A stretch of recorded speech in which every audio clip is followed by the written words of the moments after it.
Welcome to the Fade Route NFL podcast. This one for week 18. I can't believe it's over. Of course, we still got a little football after this, the exciting part of the season, I suppose. But this is the last week, and we have two games today. We're recording this on a Saturday, so we're trying to get this in before the first game starts. So we have Saturday, the 1 p.m., the 4 p.m., Sunday Night Football, no Monday Night Football this week. Croutons, sink or swim, 3 for the money, random fact. But before I do anything else, I'm going to welcome in the mayor. Mayor, how are you?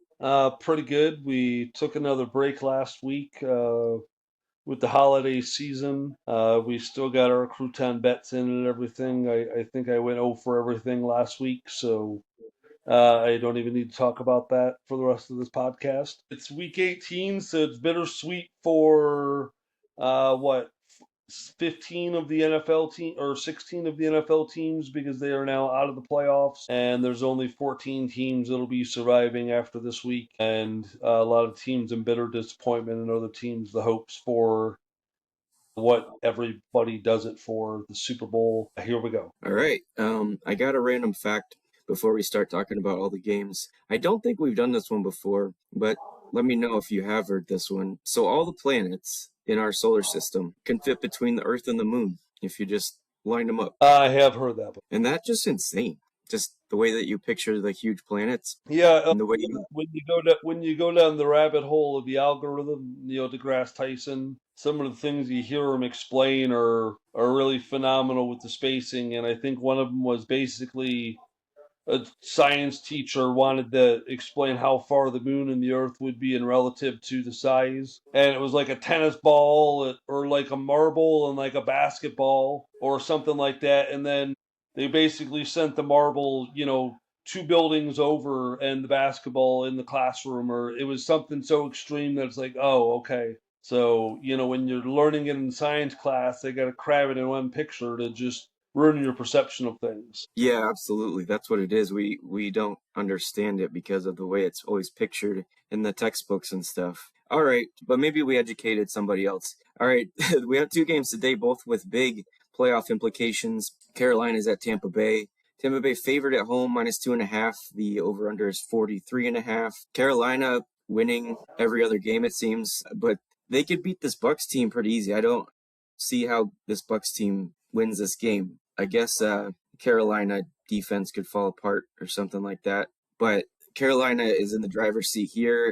We were talking before the pod about the scenarios, and obviously Tampa Bay can still be eliminated if Atlanta beats New Orleans. So what do you think about Carolina and Tampa Bay? Well, as I look out my window, I see it's like 65 degrees, and we're not too far from Tampa either direction. It's 75 degrees outside, so the weather's not going to be a factor. And Carolina's defense has been better over the past several weeks, and so is their offense.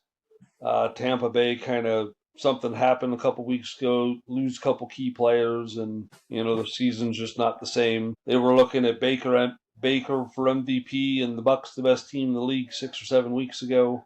But that's how the game changes, and you got to stay in it the best you can. Carolina's going to win, even if they don't. They're probably going to win anyways because the Saints probably aren't beating Atlanta. We'll get to that in a minute or two, but either way, Carolina. Yeah, I'm with you. And Carolina has a 72% chance, according to the CBS Sports odds, because of the Atlanta situation. Tampa Bay, obviously, 28%. Yeah, and whoever wins this game has to host the loser of the game we're about to talk about. Exactly. Which is kind of crazy because both of these teams are better. Seattle is at San Francisco. This is the big week for the mayor.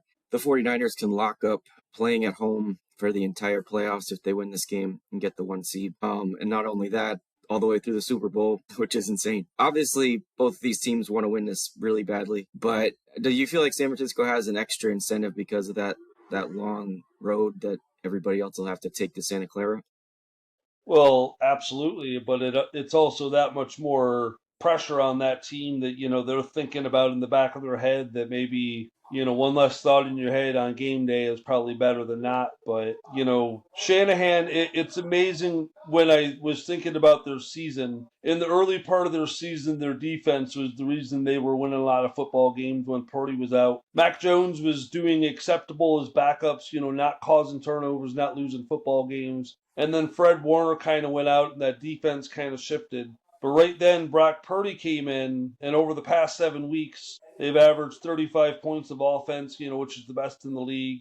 Most passing touchdowns, the most overall touchdowns, I believe. So they shifted from like their defense saved them to their offense saved them. So if they can put together another win at home against the Seattle team that they beat first week of the season in Seattle, they should, it'll be a good outlook for them. Yeah, no Trent Williams in this game is what I understand. I'm going to kind of put you on the spot here, but just kind of trying to gauge what you think about Brock Purdy.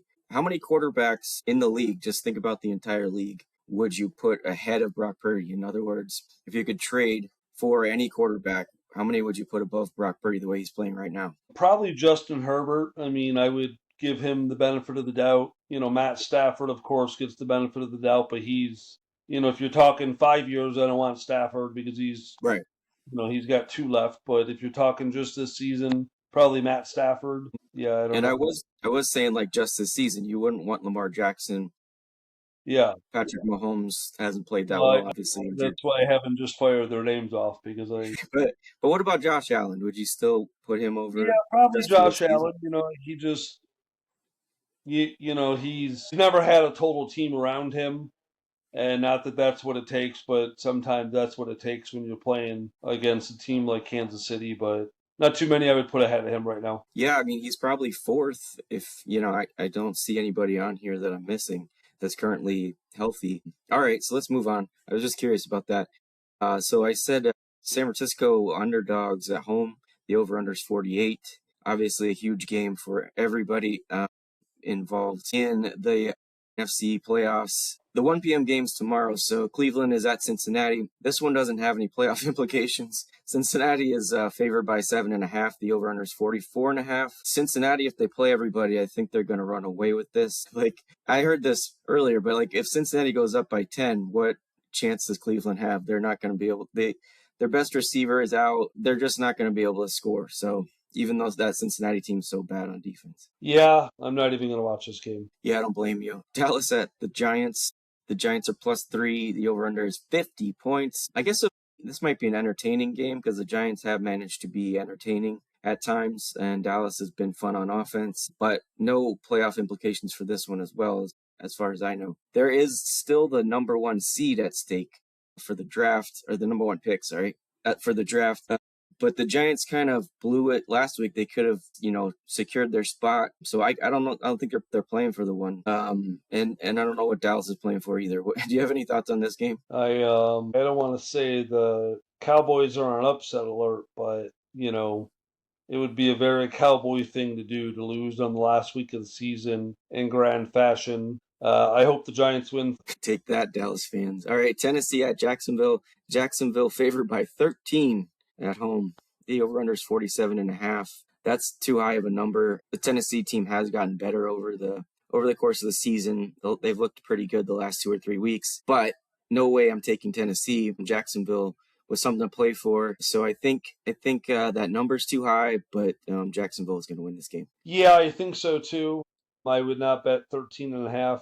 Jacksonville knows, with that 4 o'clock game that's going to play after them, that they still have a theoretical chance at that one seed, so they're going to do everything they can to win that game. And Tennessee just is not a very good football team when it comes down to it. So yeah, Jacksonville wins. Yeah, so we're not touching that one, but we both think Jacksonville should be the pick. Obviously, they've got something to play for, and they're a much better team. New Orleans is at Atlanta. I mentioned this earlier, but Atlanta has a chance to play spoiler. They're -3.5 at home.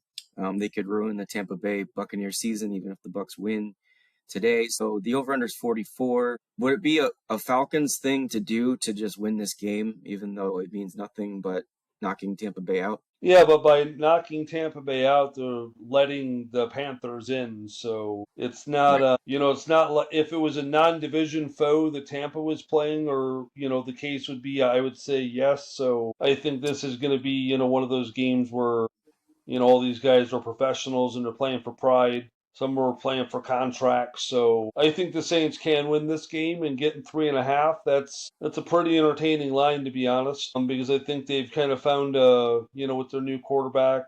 I think they've got a way. We'll see. But I would take 3.5 with the Saints if I were to bet. But spoiler alert, I'm not taking that bet.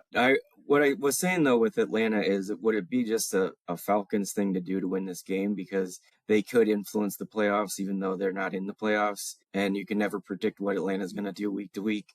But yeah, just I don't know, feels like Atlanta's just they're a team that I would expect to do something funky, and whether that's getting blown out or just destroying New Orleans, I don't know, but interesting. Green Bay is at Minnesota. Green Bay sitting everybody. Minnesota -9 at home.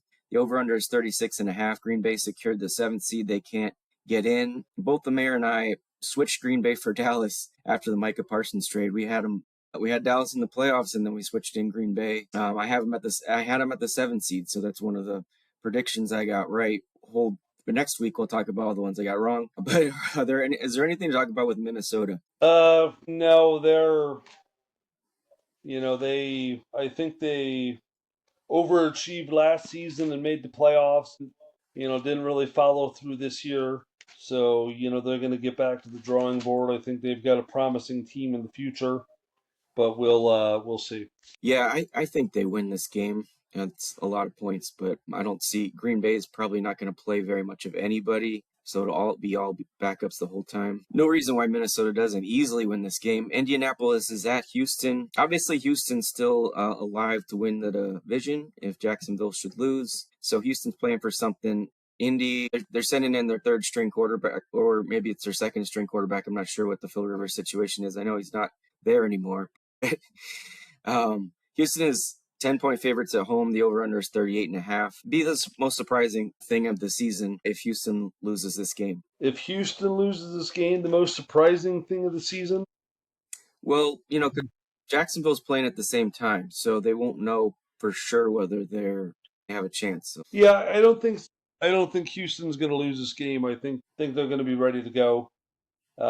This is it for them. I mean, they got to win, and Indy is not who they were, so I think Houston wins this game. All right, the 4 p.m. games, Miami as at New England. I guess, New England's still playing with a chance at the 1 seed. I didn't do all the calculations on that, but I have them right here. They're going to need help. Here's what has to happen. Denver lost or tie, or the New England ties, and Denver loses. Yeah. So they need some help from the team that currently sits in the number 1 spot. And, of course, Denver's playing a better team in Los Angeles.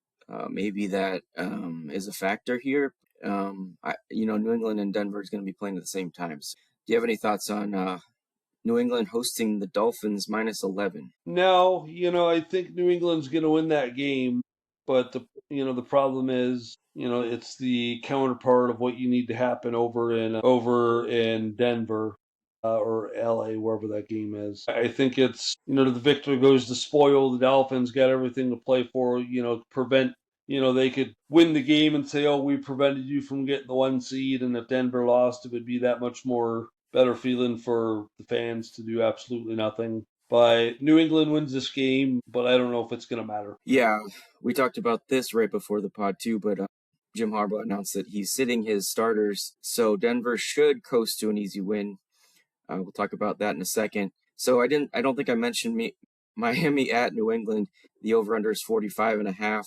I don't know, something tells me this is going to be a low scoring game. I know Miami stepped it up lately, but I just kind of feel like this is just not going to be everybody putting all in on this game. Detroit's at Chicago. Chicago is -2.5. The over/under is 50.5. I think Detroit really wants to win this game. I think Dan Campbell may be on the hot seat, and if they lose this game, he'll be on a little bit of a hotter seat. I don't know if you agree with that. It's crazy because a few years ago he was like the best coach in the league, or at least that was sort of the perception, but they didn't get to the Super Bowl, and now it looks like maybe the window's closing a little bit. Do you have any thoughts on Detroit at Chicago this week? Yeah, I think Detroit's going to try to get this game won. Just for the coach. I don't think Campbell's on the hot seat. I think it would be wild if they fired him. You lose a couple coaches because they're really good, and that's not necessarily Campbell's fault.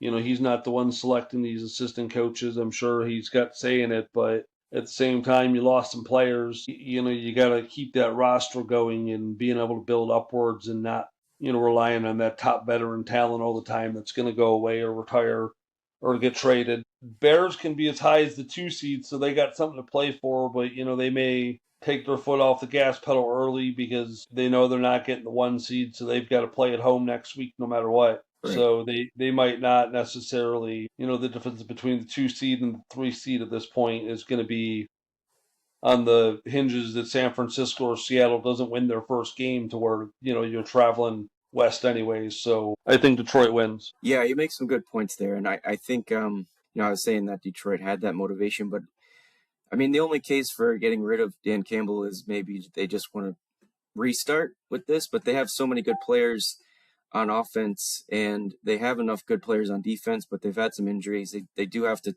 get that defense back in order. But yeah, I don't think Dan Campbell should be on the hot seat personally, but we'll see. The Chargers at Denver, mentioned this game earlier. Denver is minus 12.5 at home.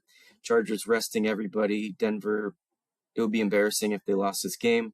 The over-under is 37.5. They're currently sitting at the 1 seed in the AFC. It would go through Denver for the playoffs if they should win this. And I think my prediction for them was 12-5. I can So go back and look really quick if you bear with me. sure. I mean, we're going to talk about our predictions next week too, but once everything's actually sorted out. Yep. So the next game is Arizona at the LA Rams. The Rams favored by 8 at home. You The predicted over-under. 12-5. So I was a little off on that, but I did have them winning the division. Yeah, I think. must have. Yeah. All right. I didn't predict them to go far in the playoffs, so we'll see what happens there. Arizona at the Rams. Like I said, I don't. Does this have any consequence? Do you think for the Rams? No, because they can't be the 7 seed, and they're either 5 or 6 seeds. So I Right. mean, either way, they're not getting a home playoff game at this point. And if they are, they're the 7 seed is going to be possibly San Francisco. I think As weird as that is, they could be the 7 seed. So, no. Green Bay's locked in. So oh, I'm if sorry, yeah, yeah, the loser of the game tonight would drop to fifth, and that would put the Rams sixth. yeah. But if the Rams win and they lose, San Francisco loses, they could be Right. the 6 seed. So, I don't think they're worried. Yeah, I don't. This is going to be a terrible game. The Yeah. Jets at Buffalo. Buffalo favored by 8. Buffalo also resting everybody, so I guess this is a stay away. Although the Jets are pretty bad. The over/under is 37. Any thoughts on the Jets at the Bills? Now, the Bills are going to be on cruise control, get ready for the following week. Maybe get some players some reps just in case. Hard to say. Not in the game that's not going to be worth watching. Yeah, there's some games that just are not interesting this week at all. Josh Allen's going to be resting in this game. There's no reason, really, motivation for Buffalo other than they're just a better team. Kansas City's at Las Vegas. The Raiders getting 5 points at home. The Raiders clearly have packed it in for the season. I don't think they're going to try to win this game. I know there may be some players that have incentives and junk like that, but I can't see them putting in a lot of effort. And this Kansas City team has kind of stayed somewhat relevant even after they were knocked out. So not touching this game, but I'm just saying KC's probably going to win this game. The over-under is 36.5. You have any thoughts on this game? Not really.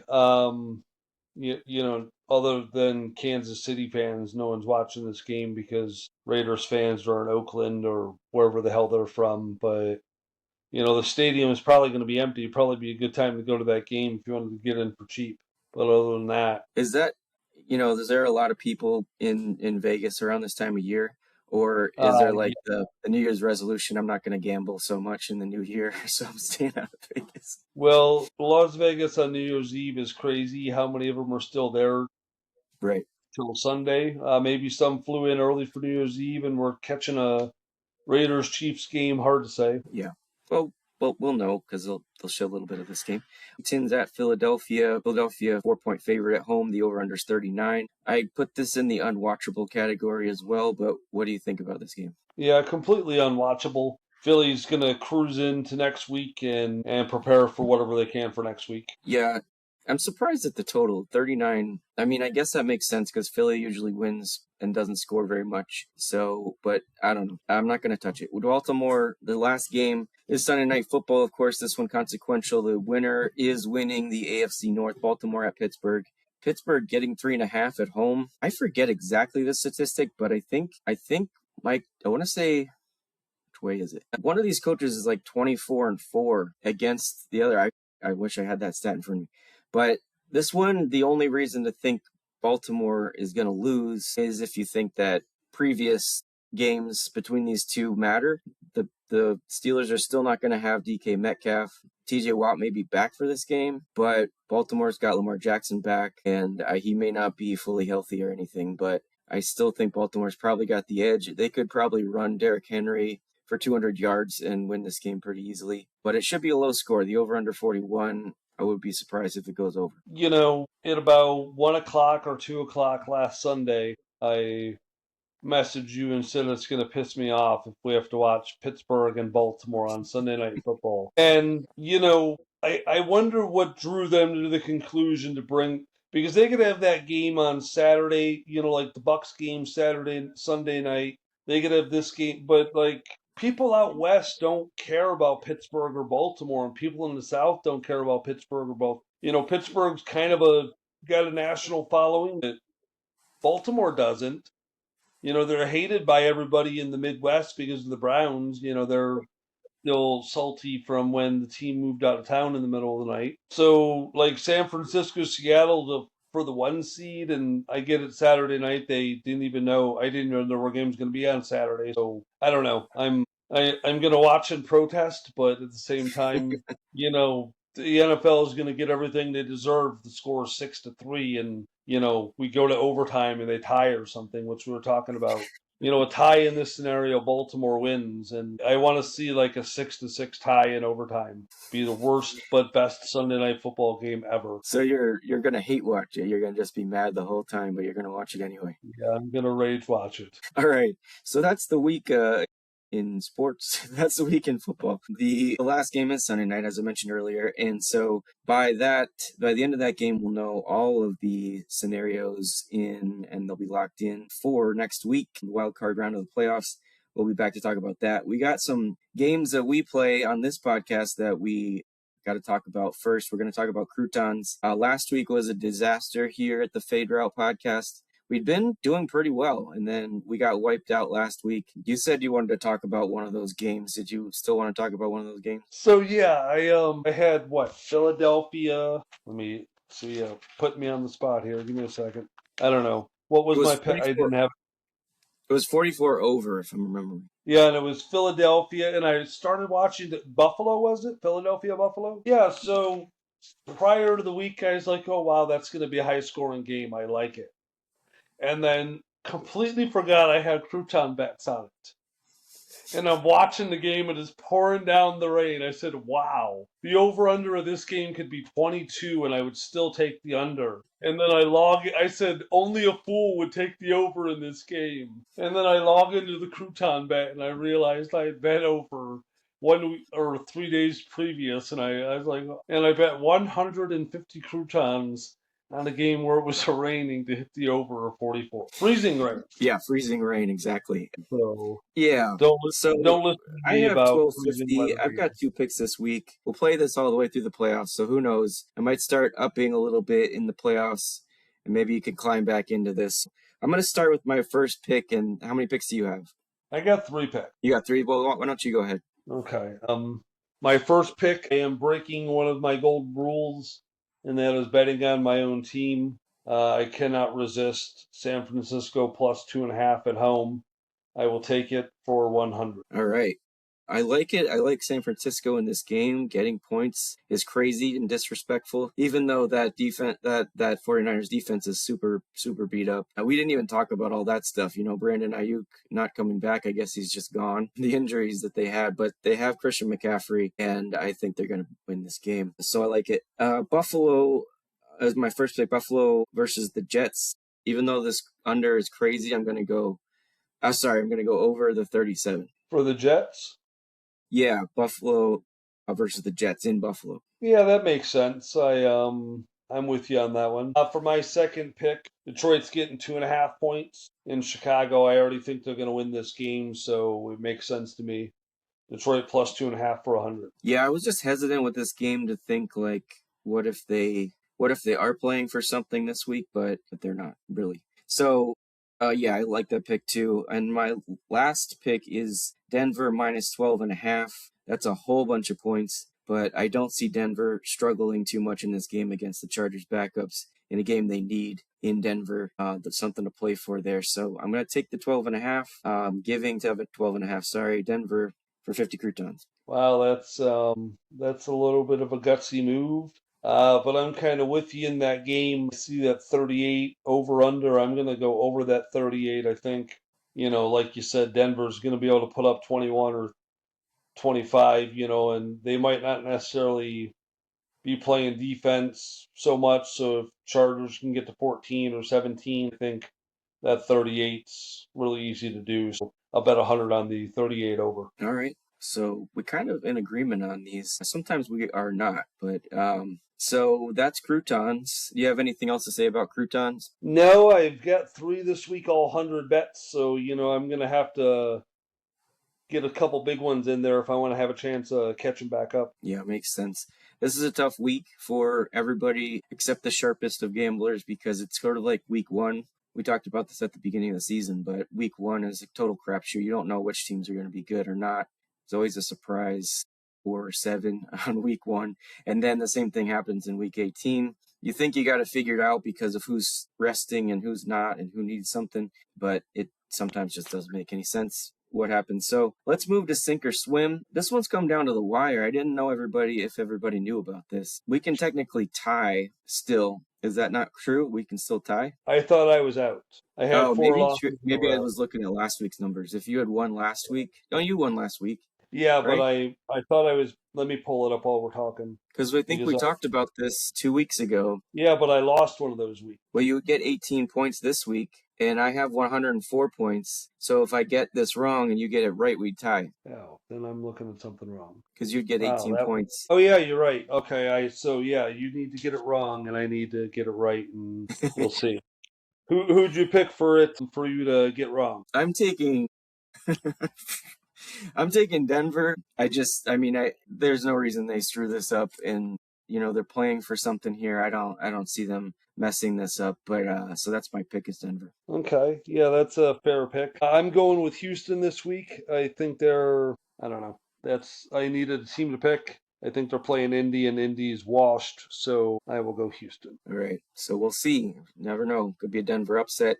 Houston gets the win, and we tie, which I think would be the first time we've ever tied in sink or swim. Yes, it would be. Because that's a crazy scenario to have 18 games and go to a tie. All right, so let's get to three for the money. So I haven't won one yet. You've won exactly one, and this has been a unsuccessful game. Although it's fun for me, at least, to pick every week. It's been pretty bad. It's just seeing how many dollars we can lose every week. So we started in week. What was that? We started in week 8. So this will be our 11th week of playing, and I'm swinging for the fences this week because why not? I've got San Francisco, Washington, and Arizona plus 1800. Wow, that's a pretty good one there. Um, yeah, I'm swinging for the fences a little bit myself in this one. I'm gonna go Giants, Jacksonville, and Arizona for plus 1040. All right, yeah. So it makes sense for us both to swing for the fences here. We can't probably get all our money back, but we can see maybe one of us will actually win this one. Otherwise, you win the inaugural season of three for the money, because you actually did manage to get one in what was that, week 15? 15. Yeah, and I think I kind of took your strategies, picked the winners, and that's what got Yeah, me that one trio of victory, which netted me 40 cents. yeah. All year in the Pick'em League that we're in, I've been thinking, what been doing wrong? I've been not picking the winners. So maybe I can finally get one this week. Yeah. All right. um, all right. I mean, that's everything. I don't know if there's anything playoff related that we didn't already cover. Do you have any thoughts before we start watching this game in a couple hours? What wasn't there a crazy scenario in this past Sunday? I'm trying to think back now that it's like, oh wow, that's never happened before. So it'll end up being a rule change because it's just like I remember there being I something know. crazy that happened. It's like how, but at this point I don't remember. If I don't write these notes down as they pop into my head, I forget them by the time we pod again. No, I know what you're talking about. I saw that. Yeah, I think it was in the article on CBS Sports, if not other places. All right, just everybody hang with Yeah. us. So yeah, but it's what's that? The early game today, um, Panthers at Buccaneers. If the Panthers win, they'll clinch the NFC South. But if they lose, that means we'll see an NFL rarity. A team with a losing record will make the playoffs. A loss by Carolina would guarantee that the NFC South winner will go into the postseason with a losing record, whether it's the Panthers or the Bucs. The winner of the division will get to host a playoff game. It's sparking a debate about whether the NFL needs to change the playoff format so that a team with a losing record can't host a postseason game. I don't. This happened though already. I don't know what the big deal is. No, that's not what I was talking about, but that's beside the point. Oh. I'll see if I can go back and find it for the next show. That's the one I saw, and I understand why people don't like it, but again, it's happened a few times. And I think Seattle hosted a game against New Orleans when they were Yes. what were they? Like 7 and 9. That's a 7-9, yeah. And then last year we even had one with the Vikings and the Lions. yeah, that we did. And the Lions suggested a proposal and then withdrew it before the season. No changes were made to the format. I don't know why they would make a rule change now. I don't think anybody's going to vote for it. I mean, the NFL teams would prefer this, don't they? Or do they? I don't know. Yeah, I mean, at the end of the day, the NFL owners probably look at it as they have a 25% chance of hosting a playoff game this year. So I don't think that ever changes, and I think that part of the parity and the value of the NFL is going to always give the NFL owners wanting the possibility of having a game at home every season, no matter what. Yeah. So I don't know who, besides the Lions who hated it and then withdrew their proposal, I don't know who else doesn't really like this. I know They people get probably just mad. didn't have support then if they withdrew it because if they would Right. have had any kind of support Sure. whatsoever, then so It's like Green Bay's support of getting rid of the brotherly shove. yeah. The same thing happened. All right. Yeah, I think that will change this year because they've found instances where replay just can't keep up, and maybe they have to replay it every time and be like, oh no, wait, that was a false start, so it doesn't count. We didn't catch it on camera, or we didn't catch it live, but yeah, we have the ability to be able to call a false start on offsides. In that instance, I think they would have to amend the rule just slightly. Yeah, because those can't be called after. They're not reviewable. Yeah, so I mean, I think that would ease the tension of the reason behind it. And then you just, okay, well, let's watch the overhead camera and see what happened. Okay, it's a touchdown. No, oh, false start, that guy. Back up Right. 5 yards. Now stop the stupid tush push. Well, I think. What do you think? Do you think that they're just gonna outlaw like that specific play where there's somebody under center and they get pushed forward, or are they gonna Maybe to maybe where more they can't enforce group like that close together if they're not kicking, if they're not on special teams kicking field goal. You just can't be that bunch together because it's because impossible to tell. the other thing I was thinking is like this happens quite a bit now. You see like a running back get to inside the 5 yard line and then a bunch of offensive linemen just pick him up and carry him into the end zone, basically. Yeah, well, you're not So allowed to pull him in, so yeah, you because could push him. I know. that happened earlier in the season in a 49er game actually, and one of the linemen pulled McCaffrey into the end zone, and I said to my buddy watching the game, I was like, why don't they just do that every time? And then like 2 minutes later, they were talking about it on the broadcast that it's illegal to do that, and it should have been a penalty, and they didn't catch it. So, but yeah, just pick him up and carry him in. What are you gonna do? And I was wondering if part of getting rid of the tush push would be, stopping forward momentum without, if other players have to push you forward, your momentum is stopped. Yeah, and then one time it was a fumble that was called forward momentum, and the other time it was not forward momentum and a fumble. So it's just a ridiculously difficult play to officiate correctly, and then it still maybe comes down to a person's personal judgment call. All right, well, we're going to prepare this show for YouTube, and we're going to also prepare for the game against Carolina, against the Buccaneers for the division, essentially. and we will talk to you when the playoffs are all set next week. For now, it's bye.